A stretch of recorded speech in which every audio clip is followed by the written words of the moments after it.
Ang dami ilaw. Kakagulo doon sa taas.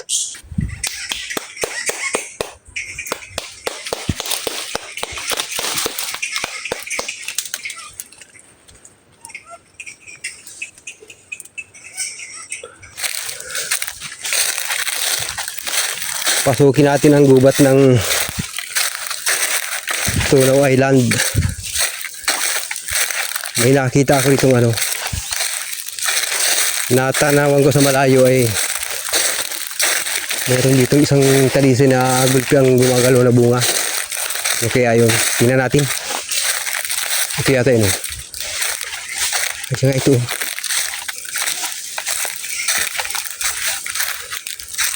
Lalaki rin pala ng puno dito. Ay, dami oh. Kabog. Ito sila ang daan dito. Daming kabog lang. Naroon dami sa taas oh. Pala ingay. Yan pala maingay dito kung kagapon. Ang sarap niya. Ha? Dami. Gulpi ano?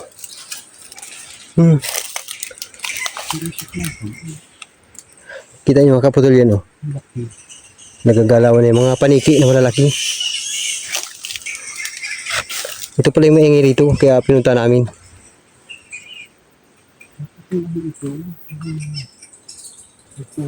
Gulpi ano? May bam sa biig. Alas puro ano yun oh. Puro paniki.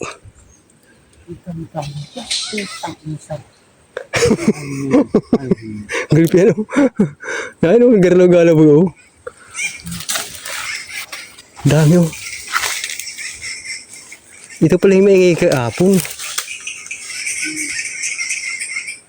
Daraw. Napakadaming kabog dito mga kaputol sa island. Nasa isang puno ng talisay.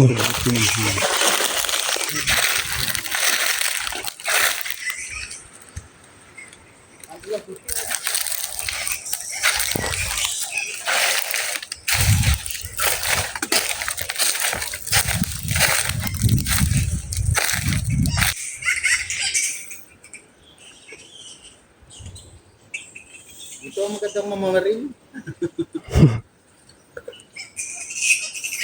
Ang dami ilaw.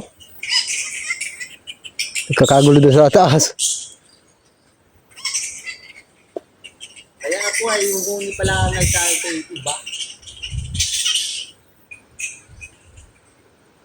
Gulpi ano?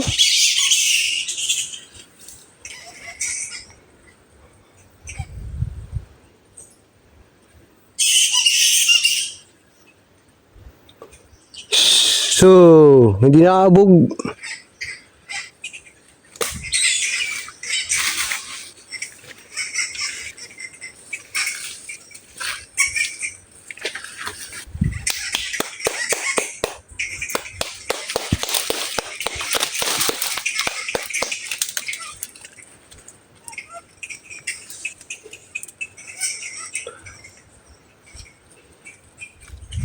Ang dalawa nagbabaratuhan. Yun ang maganda barbitin pag nagbabaratuhan. Maamo yung ganyan. Ano? Dalawa na yun. Nagbabaratuhan yung dalawa. Yan ang trabaho ng mga yan. Nakakakita niya sa araw? Hindi. Maano yun sa araw? Matalas yan. Malabo ang mata niya sa araw.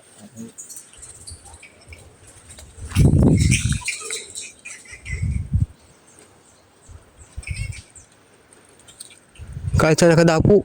Dami. Dito pala na ano ang mga kabugtaan, mga pulo. Malalaki ang puno dito ay saka wala sa kanila gaya. Pag sa ibang lugar, yung marunong kumain ng gaya.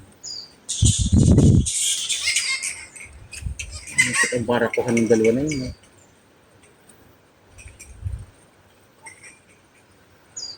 Nakakita ka na nung yung isang klase niyan. Bayakan. Anong klase? Kabog din, bayakan. Malaki? Yung laki ng tao ang katawan. Ay, hindi pa. Ang pagaspas ay isang di pang haba. Parang yung asong hahit mo. Ang ano nga kami yan. Naubos-ubos yun. Dahil sa ano. Yung halos binuhulog. Dito, binibayakan yun. Kinakain yung ganyan? Kaya yan.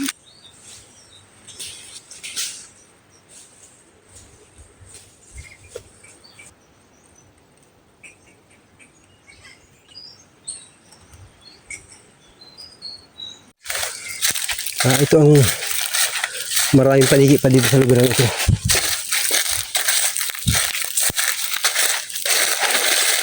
Kakaunti ang gubat pero ang daming paniki.